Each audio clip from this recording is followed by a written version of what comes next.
আর মরে গেলে আপনি 5 কাপড় দিয়ে খাটনি চাদর দিয়ে ঢেকে থবেন। সবাই বলবে মহিলার লাশ দেখা জায়েজ নাই। কিন্তু লাশ দেখা জায়েজ নাই না জেতা দেখা জায়েজ নাই? কুন্ডার দেখা জায়েজ নাই, জেতা দেখা জায়েজ নাই। এ ফতোয়া কেউ দেয় না, চাদরটা ঢেকাতো, চাদরটা ঢেকাতো।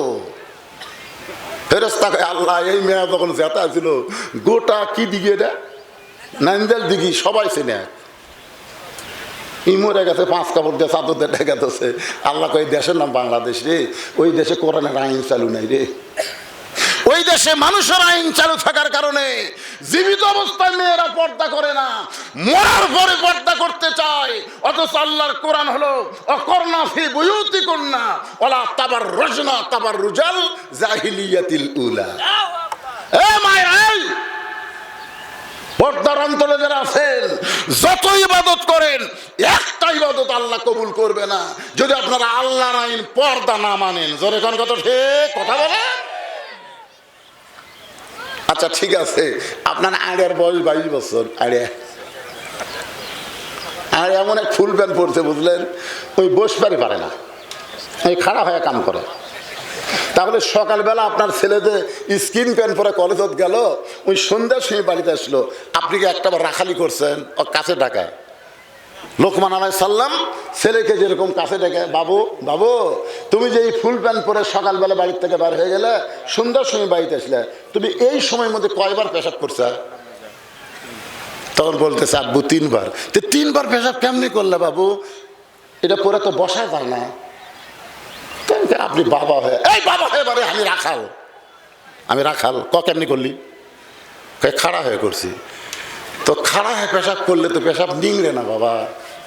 তুই যখন মনে করছিস পেশাব করা শেষ হয়ে গেছে, এই মনে করে হয়তো পানি খরচ করলো বা টয়লেট পেপার ব্যবহার করলো, করে তুই সেন্ট আনলু, তারপরে যে 9 ফোঁটা পেশাব টপ টপ টপ টপ করে পড়ে তোর জাঙ্গা ভিজে গেল, তাহলে 3 বারে 3 নং 27 ফোঁটা।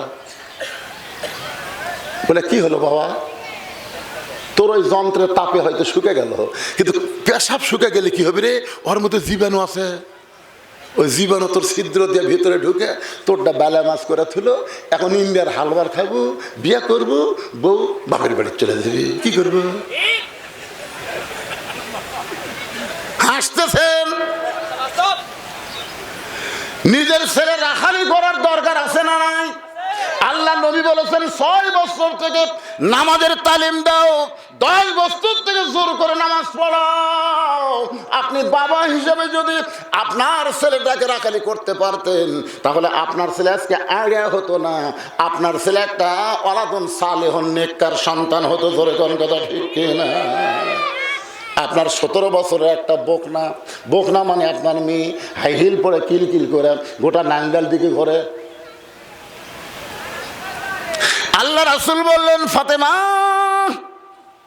তুই কখনো যেন মনে করিস না তোর বাবা আল্লাহর নবী বলে তুই জান্নাতি, এটা কখনোই মনে করবি না। জান্নাতে যদি যাবার চাও তাহলে জান্নাতের আমল করে তোমাকে জান্নাতে যেতে হবে। ফাতেমা বললেন বাবা জান্নাতের আমল কি? রাসূল বলেন ফাতেমা মেয়েদের জন্য বেশি আমল নাই, মাত্র 4টা আমল করা লাগবে। 1 নম্বর হলো নামাজ, 2 নম্বর রমজান মাসে রোজা, 3 নম্বর স্বামীর খেদমত করা, কথা মতো চলা, আর 4 নম্বর হলো সতীত্বের হেফাজত পর্দা করা।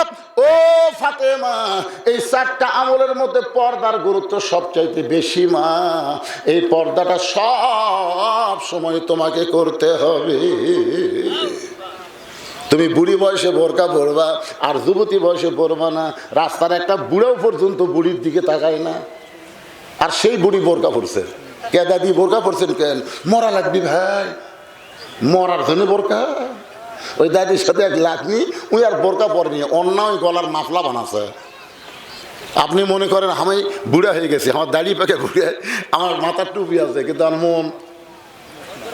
মন বুড়া আছে। আমার মন যত বড়ই হুজুর হোক চোখ টেরা করে, এটা কে রে? ওই বুড়ির দিকে একটা বুড়াও তাকায় না, আর যুবতীর দিকে সবাই তাকায়। 50 বছর আমের গাছের গোড়া বেড়া দেওয়া লাগবে না, কারণ গরু ছাগল গাছের দিকে ঘৃণা করে তাকায় না। বেড়া যদি দিবার চাও ওই লকা পাতাবার আছে, ওই ছোট গাছত বেড়া দেওয়া। জোরে তোর কথা ঠিক না? আমার মায়েদের ওয়াজ শেষ। ওসমান গনি বললেন, রাখাল ভাই, কোনোদিন আপনাকে সামনে কাতারে দেখি নাই, আজকে প্রথম দেখতেছি। ও ভাইজান, আজকে প্রথম দেখতেছি, এই জন্য বারবার কয়বার তাকাইছি। রাখাল বলতে চাই বারাদাত নামাজ পড়ি, আজকে আমি দেখার জন্য যাচ্ছি, দেখা হয়ে গেলে আগামীকাল থেকে আর আসবো না, কারণ সামনে আসা খুবই কষ্ট। বারান্দাত নামাজ পড়ার মজা একটা আলাদা। দেখবেন আপনাদের মধ্যে যারা বারান্দাত নামাজ পড়ে এরা জীবনেও সামনে কাতারে যাবে না। আপনি যদি বলেন ভাই সামনে কেন, না, কারণ জানে পরে যামো আগে বাড়ামো। জোরে কোন কথা ঠিক কি না? মানে সবার শেষে যামো আগে বাড়ামো, এরাই কিন্তু বারান্দা। এখন চিন্তা করেন, আজকে আমার দেখা হয়ে গেলেই আমি চলে যাব। ওসমান গনি চোখের পানি বের করে বলতেছেন, আজকে আপনার দেখা হবে তার গ্যারান্টি কি? রাখাল বলতেছে, আমার চোখ ভালো আছে, দেখার জন্যই আইছি, দেখা হলেই চলে যাব। ওসমান বলে, ভাইজান, কয়েক বছর হলে সামনে কাতারে নামাজ পড়ি, এখন পর্যন্ত আমার দেখা হয়নি। কয়েক বছর হলে সামনে কাতারে নামাজ পড়ি, এখন পর্যন্ত আমার দেখা হয়নি।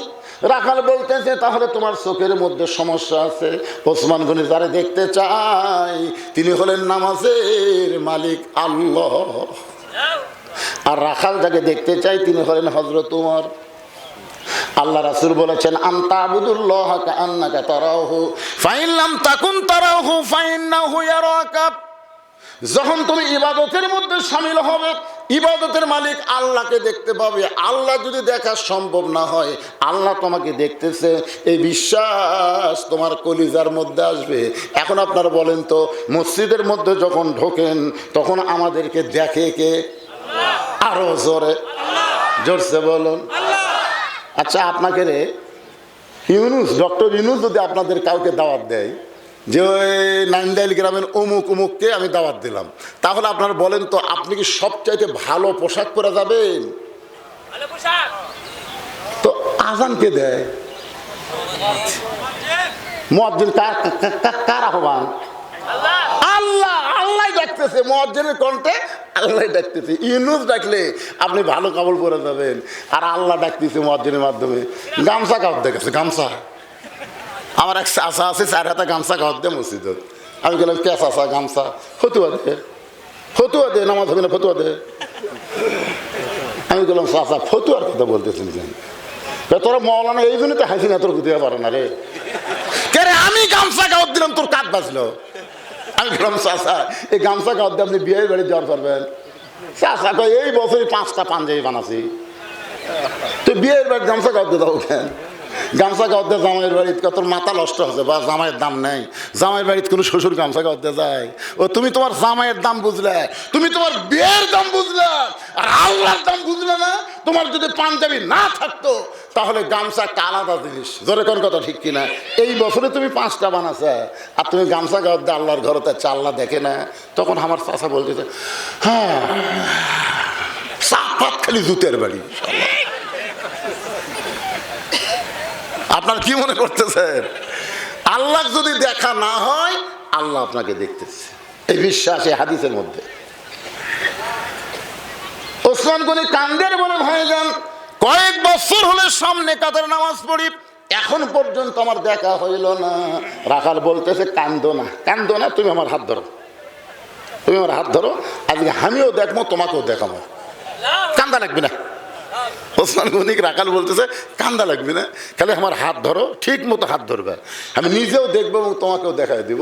এমন সময় আল্লাহর কোরআন ওসমান গনির সামনে এসে বলতেছে, ইয়া আইয়ুহাল্লাযীনা আমানুত্তাকুল্লাহা ওয়া কুনু মা'আস সাদিকিন। আল্লাহ, আল্লাহ, আমার যোগ্যতা আমি পাচ্ছি না। আল্লাহ, আজকে এমন একজন মহামানব পাচ্ছি যে নিজেও দেখবি এবং আমাকেও দেখা দিবি। সাল্লাল্লাহু আলাইহি।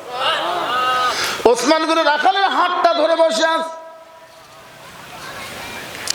কিছুক্ষণ পর যখন জামাতের সময় হয়েছে, জামাতের সময় হয়েছে, এমন সময় মুয়াজ্জিন আকামত শুরু করেছে। ওসমান গনি কিন্তু রাখালের হাতটা ধরে আছে, আর মুয়াজ্জিন সাহেব আকামত শুরু করেছে। এমন সময় হযরত ওমর মেহরাবের মধ্যে ঢুকছে। হযরত ওমর যেই মাত্র মেহরাবের মধ্যে ঢুকছে, রাখাল খালি ওসমান গনি হাত ধরে আছে। কে রে? এটাই তো এই তো হক হলো। যেই মাত্র মুয়াজ্জিন বলছে কদ কামাতিস সালাহ, কদ কামাতিস সালাহ, সঙ্গে সঙ্গে রাখাল আল্লাহু আকবার। ইমাম ভুল করলে মানুষ লোকমা দেয়, আর আকামতি শেষ হয়নি তুমি আল্লাহু আকবার লোকমা দিলা, কারণ রাখাল বলে এই জন্যই তো তুই কানা, এত বছর হলে সামনে কাতারে আসিস এখন মধ্যে দেখতে পারতাস না, আমি কি জন্য লোকমা দিলাম মেয়ে তুই জানিস? যেই মাত্র এই কথা কইছে দ্বিতীয় কাতারে একজন সাহাবী দৌড়ে এসে রাখালের হাত ধরে হ্যাঁচকার নাম, তোকে সামনে দেখেই আমার সন্দেহ আছে, তুই যে লোকটাকে কানা কানা বলতেছিস, যে লোকটাকে তুই কানা কানা বলে তিরস্কার করতেছিস, এই মহামানবকে তুই চিনিস? রাখাল বলতেছ আমি ভিতরের কাউরে চিনি না, আমি বারান্দার নামাজ পড়ি। সাহাবী বলে পাগল রে, তোর যে হাতটা ধরেছিল এতক্ষণ তুই যারে কানা কানা বলে তিরস্কার করতেছিস সে হলো আল্লাহর নবীর ডবল জামাই ওসমান গনি।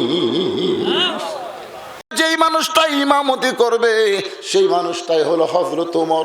আমার সারা জীবনের সাধনা আমি একটা বার শুধু হযরত ওমরকে দেখতে চাই, কিন্তু হযরত ওমরকে দেখতে এসে ওই জায়গায় যদি আমি চুম করলেন কেন? পুলিশ ধরা আর আসামি ধরা কোনটার গুরুত্ব বেশি? কিন্তু যেদিন হাসিনা পলাছে, পলানোর কয়েকদিন পর দেখে আমার ভাই আমার মাদ্রাসার মসজিদের মধ্যে ঢুকছে, মানে আমার বাপ মায়ের কবর আছে, কবরের কাছে আগে কানলো, কান্দার পরে মসজিদের মধ্যে ঢুকছে। আমি ওপরতলার থেকে সিসি ক্যামেরা আছে, কিরে আমার ভাই তো দেখা যায় ডাহা আওয়ামী লীগ ঢুকলো মসজিদ। আমি আস্তে করে নামে আসছি, আর ভাই গুলো তৌবা পড়া, তৌবা পড়া। হ্যালো ভাই কিসের তৌবা? বলে আওয়ামী লীগ বাদ দিন, তৌবা পড়া ভাই। আমি আমার বাপ মার সামনে কবরের সামনে আমার ভাইয়ের তৌবা পড়ালাম, পড়ে বললাম ভাই তৌবা তো করে আওয়ামী লীগ বাদ দিলেন, কিন্তু এখন যোগ দিবেন কার? তোরটা তো যাওয়া যাবি না রে, তোরা তো ক্ষমতাত গেলে নামাজ কায়েমের বিল পাস করবো, আমি তো ফজর নামাজ ঠিক মতো পড়া পারি না, কি বিল। এখন আমার বড় ভাই বিএনপির যোগ দিছে, তার মানে বোঝা গেল আমরা এখানে যতই আছি আমরা ভাই ভাই, কেউ বিএনপি, কেউ আওয়ামী লীগ, কেউ জামাত। জোরে কোন কথা ঠিক কিনা ভাই? জান একটু বসে ময়না ভাই, কারণ এমন জায়গা তো আজ নিয়ে যাচ্ছি বুঝলেন এই সময়। কি বুঝতেছে? ওই পথিক আমার সর্বনাশ করছে, ওই পথিক আমারে কইছে যদি হযরত ওমরকে দেখতে চাও তাহলে সামনে কাতারে নামাজ পড়ো, সামনে কাতারে নামাজ পড়ে মেহরাবের মধ্যে যেই মানুষটাকে দেখতে পাবা ওই মানুষটি হলেন হযরত ওমর। আমি সারা জীবনের সাধনা একটা বার শুধু হযরত ওমরকে দেখতে চাই। হাজার হাজার সাহাবীরা কান্দে, সমস্ত সাহাবীরা যখন কাঁদতেছে রাখাল চিল্লায় বলে বারান্দায় নামাজ পড়া ভালো, এই ভিতরে কেন কান্দা কান্দি শুরু হয়ে গেল? ওসমান গনি বলে রাখাল ভাই ভিতরে কান্দার কারণ হলো তুমি যাকে পথিক পথিক বলতেছো তিনি হলেন হযরত ওমর। গাছের গোড়া কাটলে গাছটা যেমন ঠাস করে পড়ে যায় তেমনি পড়ে গেলেন রাখাল মেহরাবের মধ্যে, কাটা মুরগির মতন ছটফট করে বলে আমিরুল মুমিনিন আমি আপনাকে তওবা পড়াইছি, আমি আপনাকে মুনাফিক কইছি, আমি আপনাকে ভণ্ড কইছি, এত কথা বলেছি আমির, অধম রাখালকে আপনি কিছুই বলেননি। সঙ্গে সঙ্গে সাহাবীরা চিল্লায় উঠছে এই কে রে? কারে তওবা পড়াছে, কারে মুনাফিক কইছে, কারে ভণ্ড কইছে, কে কোথা থেকে আসলো? সমস্ত সাহাবেরা যখন চিল্লা উঠছে ওমর ফারুক জোড়হাত করে বলতেছেন আতিউল্লাহ ওয়া আতিউর রাসূল ওয়া উলিল আমরি মিনকুম, আল্লাহর আনুগত্য করো, নবীর অনুসরণ করো, আমি যদি তোমাদের আমির হই আমাকে কি তোমরা মানো? সমস্ত সাহাবেরা বলে 100 বার মানি, 1000 বার মানি। তাহলে যেই লোকটা আমাকে তওবা পড়াছে, যেই লোকটা আমাকে মুনাফিক বলছে, যেই লোকটা আমাকে ভণ্ড কইছে অবশ্যই এর বিচার হবে। আর এই বিচার দুনিয়ার কোনো মানুষের আইনে হবে না, এই বিচার হবে আল্লাহর কোরআনের আইন দিয়া। আল্লাহর কোরআনের আইনের বিচারটা কেমন এইটা আপনারা দেখতে চান? কারা কারা দেখবেন? আল্লাহকে একটু হাত দেখান তো বাবা, এই 2 হাত টান টান করে তোলেন সবাই। লিল্লাহে তাকবীর, আল কোরআনের আলো। ভণ্ড কাছে তোমরা সবাই খেপে উঠছো। এই বিচারটা আমি আল্লাহর কোরআন আইনটা তোমাকে দেখাবার চাই। এটা দেখবার গেলে ফজরের 2 রাকাত ফরজ নামাজ পড়ার পর, কারণ আকামত যখন হয়ে গেছে তখন নামাজের আগে বিচার হবে? আগে নামাজ, তারপরে বিচার। এই নামাজ পড়তে মাত্র 5 মিনিট সময় লাগবে। এই 5টা মিনিট আমি এই মসজিদের জন্য আপনাদের কাছে একটু হাত বাড়াই দিব। ব্যাগ নিয়ে রুমাল নেই, এই সময় যদি কেউ ওঠেন, আমার কিন্তু কলজা ভরে গেছে। এক সময় মনে হচ্ছিল যে মাহফিল পরিপূর্ণ হবে না, শেষে ওই দিকে দেখা গেছে মানুষ এদিকে আর আসেনি, মানে এদিকে আসবার গেল ডেঙ্গে ডেঙ্গে আসা লাগবি, তো ওরা চাপে দেওয়াল দিয়ে বসে গেছে, এই জন্য আসবার পারেনি। আলহামদুলিল্লাহ যা হয়েছে আল্লাহর হস্তে, কেউ ওঠা বসা করেননি আপনারা। এই এখন ওঠা বসা লাগবে না, আপনাদের কাছে ব্যাগ যাবে, রুমাল যাবে। মসজিদকে মহব্বত করে সবাই নগদে 10, 20, 50, 100 যা পারেন ওই ব্যাগ